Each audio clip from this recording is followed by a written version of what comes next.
इस कहानी का शीर्षक टाइटल क्या होगा? पूरी कहानी सुनकर कमेंट में ज़रूर बताइए। एक तंदूर वाला था जो 5 दिनार में रोटी बेचता था।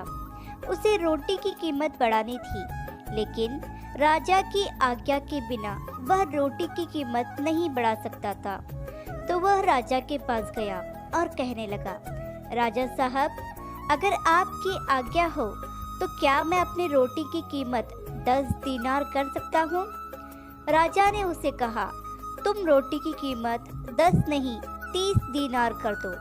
तंदूर वाला राजा को आश्चर्यचकित होकर देखने लगा और कहने लगा, राजा साहब, ऐसे तो कोई भी मेरी रोटी नहीं खरीदेगा।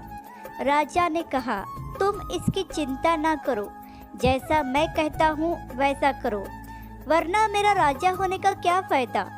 तुम अपना फ़ायदा देखो।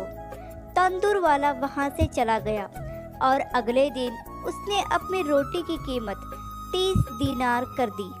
प्रजा में कोहराम मच गया कि रोटी इतनी महंगी हो गई है। लोग राजा के पास पहुँचे और राजा से तंदूर वाले की शिकायत करने लगे कि तंदूर वाले ने अचानक अपनी रोटी की कीमत 5 दीनार से 30 दीनार कर दी है। राजा ने सिपाहियों को आदेश दिया कि तुरंत तंदूर वाले को मेरे सामने लाया जाए।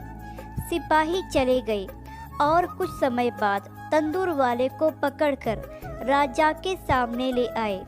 जैसे ही तंदूर वाला राजा के सामने लाया गया तो राजा उसे देखकर आग बबूला हो गया और उस पर चिल्लाने लगा कि तुमने मेरी आज्ञा के बिना रोटी की कीमत कैसे बढ़ा दी? यह प्रजा मेरी है।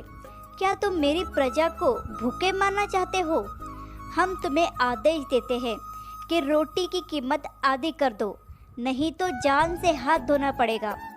राजा का आदेश सुनकर तंदूर वाले ने तुरंत हाथ जोड़े और कहा कि मैं अभी से अपनी रोटी की कीमत आधी कर देता हूँ, आप मुझे माफ़ कर दो।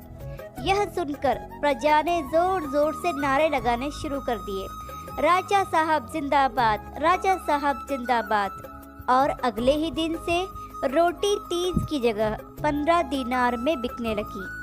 प्रजा खुश, तंदूर वाला खुश और राजा खुश।